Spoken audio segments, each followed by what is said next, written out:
पति, पत्नी और नौकरानी। शीतल और अभिमन्यु की शादी को 5 साल हो चुके थे, लेकिन अभी तक उनका कोई बच्चा नहीं हुआ था। इसकी वजह से शीतल और अभिमन्यु परेशान रहते थे, लेकिन उन दोनों से ज्यादा परेशान थी शीतल की सास, यानी अभिमन्यु की माँ जानकी देवी। जानकी देवी चाहती थी कि जल्दी से जल्दी उनकी गोद में पोता या पोती आ जाए, और इसीलिए वो अपनी बहू शीतल को लेकर एक दिन हॉस्पिटल पहुंची। डॉक्टर मैडम, जरा ठीक से चेक करके बताइए ना। कई बड़े बड़े डॉक्टर को दिखाया है, लेकिन मेरी बहू माँ ही नहीं बन पाती। मैंने शीतल को बहुत अच्छे से चेकअप किया है। देखिए, बात यह है कि शीतल के अंदर माँ बनने की कैपेसिटी नहीं है। ये आप क्या कह रही हैं डॉक्टर साहब? कोई तो इलाज होगा ना, कोई दवाई दे दीजिए। देखिए, कुछ प्रॉब्लम ऐसी होती है जिनका कोई ट्रीटमेंट नहीं होता। आई एम सॉरी टू से, लेकिन शीतल कभी माँ नहीं बन सकती, क्योंकि उसके यूट्रस में अंदर से ही कुछ प्रॉब्लम है। घर आने के बाद क्या हुआ माँ? कहाँ लेकर गई थी आप शीतल को? अरे कहाँ लेकर जाती, डॉक्टर मैडम के पास ले गई थी, लेकिन तेरी बीवी तो कभी माँ बन ही नहीं सकती। मम्मी जी, इसमें मेरी क्या गलती? अगर अंदर से कोई प्रॉब्लम है तो उसमें मैं भी कुछ नहीं कर सकती। जानती हूँ, ये बात डॉक्टर के मुंह से सुन चुकी हूँ। अब दोबारा मेरे सामने इस बात का गाना मत गा। अरे माँ, परेशान होने की जरूरत नहीं है, हम सोचते हैं ना कुछ। अरे क्या सोचेगा तू? जब डॉक्टर कह चुका है कि तेरी बीवी माँ नहीं बन सकती, तो बता क्या सोचेगा तू? कहाँ से लाएगा बच्चा? माँ, ये तो मैं भी नहीं जानता। अभिमन्यु, क्यों ना हम अनाथ आश्रम से एक बच्चा गोद ले आए? क्या फर्क पड़ता है बच्चा हमारा हो या गोद लिया हुआ? हाय, बड़ी बातें बनाने वाली। क्या फर्क पड़ता है? अरे क्यों फर्क नहीं पड़ता? मुझे इस वंश को आगे बढ़ाने के लिए मेरे बेटे का खून चाहिए, किसी दूसरे का नहीं। लेकिन माँ, आप जानती हैं कि ये अब पॉसिबल नहीं है। मैं कुछ नहीं जानती। मैं किसी पराये की औलाद को इस घर में अपना पोता या पोती बन के बढ़ता हुआ नहीं देख सकती। मेरा वंश मेरे बेटे के खून से ही आगे बढ़ेगा। लेकिन मम्मी जी, ऐसा कैसे हो पाएगा? आप अच्छी तरह जानती है ना, मेरा और अभिमन्यु का बच्चा नहीं हो सकता। तो मैं अपने बेटे की दूसरी शादी करवाऊंगी, और अपनी दूसरी बीवी से ये मुझे बच्चा पैदा करके देगा। ये आप क्या कह रही हैं माँ? मैं किसी और से शादी नहीं करने वाला।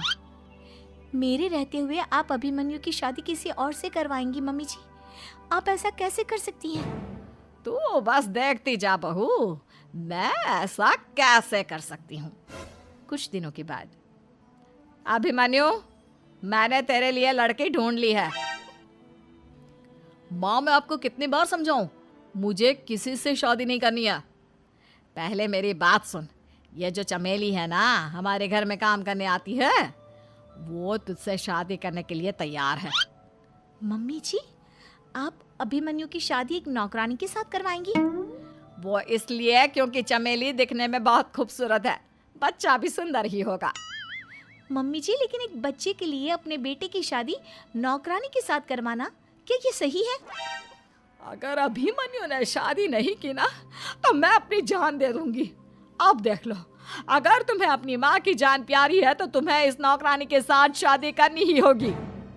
इस तरह जानकी देवी अपने बेटे अभिमन्यु की शादी नौकरानी चमेली के साथ करवा देती है। कुछ दिनों के बाद, नौकरानी से मालकिन बन के तो मजा आ गया। अब तो मैं इस घर की मालकिन हूँ। देखो, अपने आप को ज्यादा मालकिन समझने की कोशिश मत करो। एक बार तुम्हारा और अभिमन्यु का बच्चा इस दुनिया में आ जाए, उसके बाद तुम इस घर से हमेशा के लिए चली जाना। अरे जाओ जाओ, किसी और के आगे बातें बनाना। एक बच्चा तो पैदा नहीं कर सकी, बढ़िया आई। जाओ जाकर मेरे लिए कॉफी बना कर लाओ।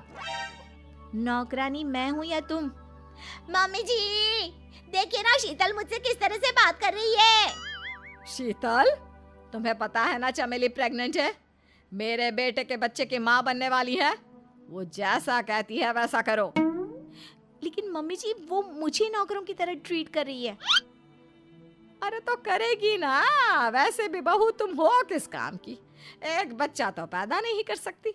जाओ अब घर के सारे काम करो और चमेली को आराम करने दो। थैंक यू मम्मी जी, भगवान आपका भला करे। आप नहीं होती तो मैं नौकरानी से महारानी कैसे बनती? देखो, तुम्हें जो चाहिए सब मिलेगा। खूब खाओ पियो, मजे की जिंदगी जियो, लेकिन बस मुझे एक बच्चा पैदा करके दे दो। कुछ दिनों के बाद, मम्मी, बच्चे के लिए आपने मेरी शादी चमेली के साथ करवा तो दी, लेकिन दिन और रात का चैन मिट गया है। सारा दिन शीतल और चमेली की बहस चलती रहती है। अब शीतल को इस घर में रखने से क्या होगा? मैं तो कहती हूँ उसे घर से निकाल दो, है भी किस काम की। मैं ऐसा नहीं कर सकता माँ, वो मेरी पत्नी है, उससे बहुत प्यार करता हूँ मैं। तुम्हारी पत्नी चमेली है, चमेली, उससे प्यार करो। अरे तुम्हारे बच्चे को जन्म देने वाली है वो। अभिमन्यु, मैं खुद ही इस घर से चली जाती हूँ।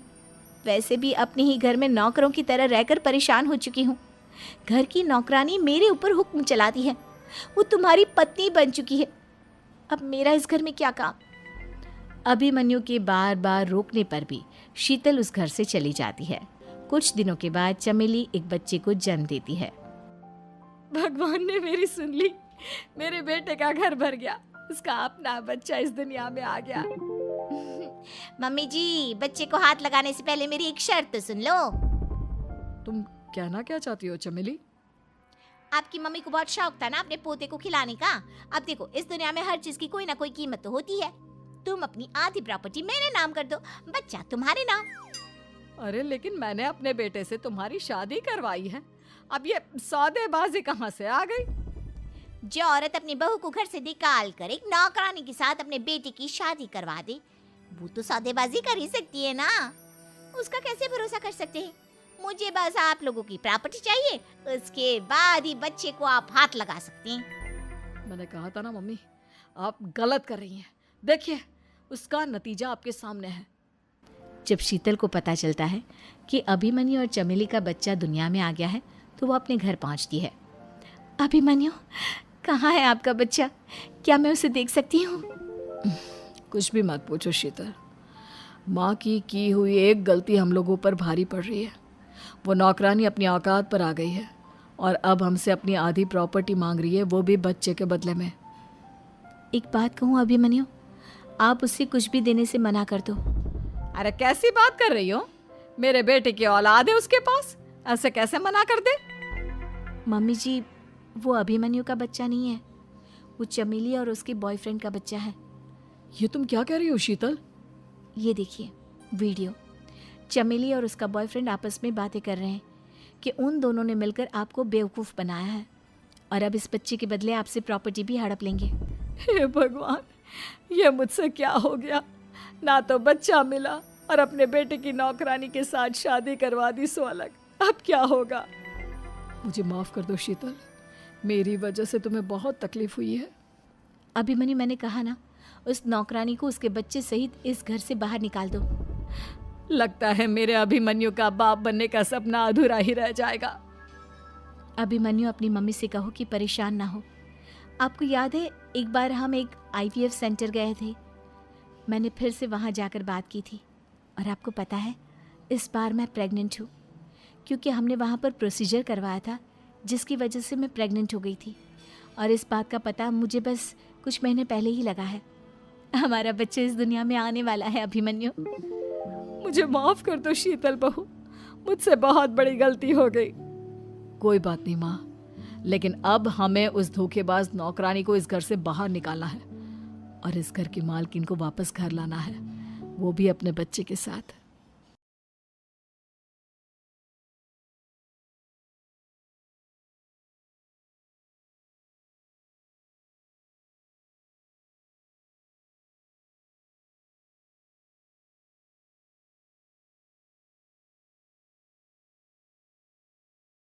KGF वाली बहू। निर्मला जी के बेटे सुमित की शादी नव्या के साथ हो गई और निर्मला जी बहुत खुश थी क्योंकि बहू रानी दिखने में बहुत खूबसूरत थी और नेचर भी अच्छा था। निर्मला जी का बहुत अच्छे से ख्याल रखती थी, कभी किसी से झगड़ा नहीं करती थी। लेकिन निर्मला जी की बहू में कुछ तो अनोखा था और वो ये था कि KGF मूवी देखने के बाद KGF मूवी के हीरो की बहुत बड़ी फ़ैन बन गई थी और बस हर वक्त उसे ही कॉपी करने की कोशिश करती रहती। बस एक यही आदत की वजह से निर्मला जी को कभी कभी उस पर गुस्सा आ जाता। बाकी सब कुछ ठीक था। सुमित बेटा, तुम नव्या को समझाने की कोशिश क्यों नहीं करते? अरे बार बार केजीएफ के हीरो की तरह भेस बदल कर घूमती रहती है कॉलोनी में। सब देख देख कर हंसते हैं। क्या करूं मम्मी, मैंने उसे कई बार कहा कि बहू हो, बहू की तरह रहा करो, लेकिन उसके सर पर तो केजीएफ का भूत सवार है, किसी की सुनती ही नहीं। ठीक है बेटा, तो ऑफिस जा, मैं एक बार और उससे बात करने की कोशिश करती हूँ। थोड़ी देर के बाद नव्या अपने कमरे से निकलकर बाहर आती है। अरे बहू, ये क्या, तुम फिर से केजीएफ की एक्टर बन गई? मम्मी जी, आपको पता है ना, मैं उसकी पर्सनालिटी से बहुत इम्प्रेस्ड हूँ और मेरी फेवरेट मूवी है ये। जानती हैं, मैंने तो सारे डायलॉग्स भी रट कर रख लिए हैं। अरे बेटा, लेकिन थोड़ा बहुत समाज की भी तो परवाह करनी पड़ती है ना। तुम इस तरह घूमती हो, सब लोग क्या सोचते होंगे, थोड़ा तो डरा करो। मम्मी जी, डर होना चाहिए और दिल में होना चाहिए। वो अपुन के नहीं, सामने वाले के दिल में होना चाहिए। अरे यार, तुम फिर से केजीएफ के डायलॉग मारने लगी। अरे पता नहीं कब समझोगी। डोंट वरी मम्मी जी, मैं अभी आपके लिए गर्मा गर्म कॉफी बना कर लाती हूँ। उसके बाद आपकी सारी टेंशन रफू चक्कर हो जाएगी। कुछ दिनों के बाद। नव्या, नव्या कहाँ हो तुम? मैं यहाँ हूँ। अरे क्यों इस तरह केजीएफ का हीरो बनकर घूम रही हो? कभी तो मेरी बीवी बनकर रह लिया करो। छोड़ो ना सुमित। अच्छा बताओ, मुझे आवाज़ किस लिए दे रहे थे? क्या बताऊँ यार, मेरे बॉस ने मुझे इतना काम दे दिया ना, पूरी तरह से परेशान हो गया हूँ।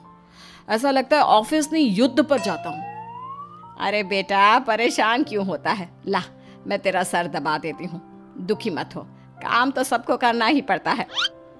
लेकिन मम्मी, ऑफिस में आजकल बहुत काम रहता है, थक जाता हूँ मैं। जानता है बेटा, जब तू छोटा था ना, तो मैं ऑफिस और तुझे संभालने का सारा काम करती थी, तब मुझे भी ऐसा ही लगता था। लेकिन कुछ दिनों के बाद सब ठीक हो जाएगा बेटा। सही कह रही है मम्मी जी, तुम अपने आप को ऑफिस में काम करने की वजह से योद्धा समझते हो, लेकिन जानते हो, इस दुनिया में सबसे बड़ा योद्धा एक माँ होती है। अरे ये डायलॉग तो मैंने कहीं सुना है। जरूर सुना होगा। केजीएफ फिल्म का डायलॉग भला किसने सुना नहीं होगा? हे भगवान, कोई मेरी बीवी के सर से केजीएफ का भूत उतार दे। कुछ दिनों के बाद। नव्या, सुमित तो ऑफिस चला गया। एक काम करते हैं, हम दोनों मार्केट चलते हैं, मुझे कुछ शॉपिंग करनी थी। ठीक है मम्मी जी, मैं अभी तैयार होकर आती हूँ। थोड़ी देर बाद नव्या फिर से केजीएफ फिल्म के हीरो की तरह गेटअप रखकर आ जाती है। अरे तुम फिर से ये बन गई। चलिए ना मम्मी जी, आप जानती है ना, मुझे ऐसे रहना बहुत पसंद है। प्लीज़ प्लीज़ प्लीज़ मम्मी जी। अच्छा ठीक है, चलो। मार्केट में निर्मला जी को उनकी एक सहेली मिलती है। अरे निर्मला, ये तुम किसे साथ में लेकर घूम रही हो? लगता है फिल्म का हीरो निकलकर तुम्हारे साथ आ गया है। मेरी बहन, क्या बताऊं, ये फिल्म का हीरो नहीं है। अच्छा, ये तुम्हारा बेटा होगा। बहुत दिनों से देखा नहीं ना, इसलिए पहचान नहीं पाई मैं। अरे नहीं नहीं, मेरी पूरी बात तो सुनो। ये मेरी बहू है नव्या। है? लेकिन दिखने में तो ये बिल्कुल केजीएफ के एक्टर की तरह नजर आ रही है।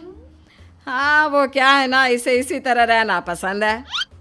क्या बात है बहू, शहर में इस तरह घूम रही हो, तुम्हें बिल्कुल भी अजीब नहीं लगता? लोग तुम्हारे बारे में क्या कहेंगे? आंटी जी, जो शहर में रहने आता है ना, वो उसके बारे में सीखता है, और जो राज करने आता है ना, वो शहर को अपने बारे में सिखाता है। और मैं इस शहर को अपने बारे में सिखा रही हूँ। अरे ऐसा ही कुछ तो केजीएफ पिक्चर के हीरो ने भी बोला था ना अपनी फिल्म में। ये हुई ना बात, सही पहचाना आपने। केजीएफ फिल्म के हीरो का ही डायलॉग है ये। निर्मला जी और नव्या को मार्केट में शॉपिंग करते करते शाम हो जाती है और शाम को घर लौटते वक्त एक सुनसान सड़क पर अचानक से एक चोर उनके सामने आकर खड़ा हो जाता है। चुपचाप अपना सारा रुपया, माल, पैसा मुझे दे दो। क्यों दे दे पैसे? तुमने दिए क्या सामान खरीदने के लिए? ओए चुप कर। और इस तरह बहु रुपया बनकर क्यों घूम रहा है? अरे घूम रहा नहीं, घूम रही है, बहू है ये मेरी। लेकिन देखने में तो तुम्हारा बेटा जैसा लगता है। वैसे कुछ भी कहो, बेटा है बड़ा हैंडसम। अरे चुप कर, कहा ना बेटा नहीं, बहू है मेरी, बहू है। अच्छा ठीक है, तो ऐसे कहता हूँ, तुम्हारी बहू बहुत हैंडसम है। ओए मिस्टर चोर, ज़्यादा बातें बनाने की ज़रूरत नहीं है। चुपचाप यहाँ से निकलो, तुम्हें कुछ नहीं मिलने वाला। ऐसी बात है, एक मिनट रुको। ये देखो मेरे हाथ में गन है ना, गन, तुम दोनों का भेजा उड़ा दूंगा। नव्या लपक कर वो गन चोर से छीन लेती है। ट्रिगर पे उंगली रखने वाला हर कोई शूटर नहीं होता, और उनकी औकात उनको चाहने वालों के अलावा और कोई समझ नहीं सकता। क्या बोले रे? ये लाइन तो मैंने कहीं सुना है। अरे सुना होगा, जरूर सुना होगा, क्योंकि केजीएफ फिल्म तो सबने देखी है ना। मेरी बहू तो दिन में 4-4 बार देखती है, उसी का डायलॉग है ये। अरे वाह आंटी जी, बहुत कमाल की है आपकी बहू। चलता फिरता केजीएफ का एक्टर ही लगती है। एक काम करो, अब तुम यहाँ से चलते फिरते बनो, वरना तुम्हारी ये जो नकली गन है ना, इसी से नकली गोली चलाकर तुम्हारा नकली भेजा उड़ा दूंगी। चोर डर के मारे वहां से भाग जाता है। कुछ दिनों के बाद एक दिन सुमित नव्या से कहता है, नव्या, मेरे कुछ दोस्तों ने शहर के बाहर जो बड़ा सा गार्डन है ना, वहाँ पर गेट टुगेदर का प्लान बनाया है। तुम भी सही वक्त पर रेडी हो जाना, हम भी चलेंगे। रेडी होने में तो मैं माहिर हूँ, और आप तो जानती ही है ना मैं कैसे रेडी होती हूँ। नव्या प्लीज, इस बार मेरी बीवी की तरह बनकर तैयार हो जाना। केजीएफ का एक्टर फिर कभी बन लेना। नहीं सुमित, मैं तुम्हारे दोस्तों से पहली बार मिल रही हूँ। मैं अपना असली हुनर तो दिखाऊंगी ना उन्हें, ताकि उन्हें भी पता चले कि तुम्हारी बीवी बीवी नहीं, बल्कि एक बहुत फेमस फिल्म का स्टार है, स्टार। ठीक है, तुम्हारी जिद के आगे मेरी कहाँ जलने वाली है। और फिर सुमित अपनी बीवी को लेकर अपने दोस्तों के पास पहुंचता है। यह है मेरी पत्नी नव्या। अरे मुझे तो लगा ये तुम्हारा कोई नया दोस्त है। हाँ, मैं भी बहुत देर से सोच रहा था कि सुमित का नया दोस्त तो बड़ा हैंडसम है। आप लोगों को गलत फहमी हुई है, मैं इनका दोस्त नहीं बल्कि इनकी बीवी हूँ। अगर आप बीवी हैं तो बीवी की तरह क्यों नहीं रहती? आपको देखकर तो ऐसा लगता है जैसे सुमित अपनी किसी कॉलेज की फ्रेंड को लेकर घूम रहा है। अब क्या बताऊँ यार, तुम लोग ही समझाने की कोशिश करो, मेरी तो कोई बात नहीं सुनती। अरे भाभी जी, ये तो बहुत बुरी बात है, रियली वेरी बैड। हमारे दोस्त को तो बीवी के साथ रहने की फीलिंग ही नहीं आती होगी। If you think I am bad, I am your dad. अरे भाभी जी, क्या कमाल का डायलॉग मारा है, मजा आ गया। आप तो एक्टिंग भी बहुत अच्छी करती हैं। हाँ, लेकिन बस एक ही इंसान की एक्टिंग करती है मेरी बीवी, केजीएफ के हीरो की, और उसी की तरह रूप बदल बदल कर घूमती रहती है। यार सुमित, तेरे तो मजे हैं, चलता फिरता सिनेमा हॉल तेरे संग चलता है। बेटा, मेरे कितने मजे हैं और कितने नहीं, ये तो मुझे ही मालूम है। ऐसा क्यों कह रहा है यार, सारा दिन डायलॉग सुनने को मिलते हैं, और बीवी एक हैंडसम दोस्त की तरह नजर आती है, और क्या चाहिए। क्या बताऊं भाई, कई बार रात को सोते वक्त जेब में नकली गन रखकर सोती है, और फिर झटके से मेरे सर पर गन तान के केजीएफ के डायलॉग मारती है। उस वक्त मेरी क्या हालत होती होगी, ये तो मैं ही समझ सकता हूँ ना। सुमित की बात सुनकर उसके सारे दोस्त जोर जोर से हंसने लगते हैं।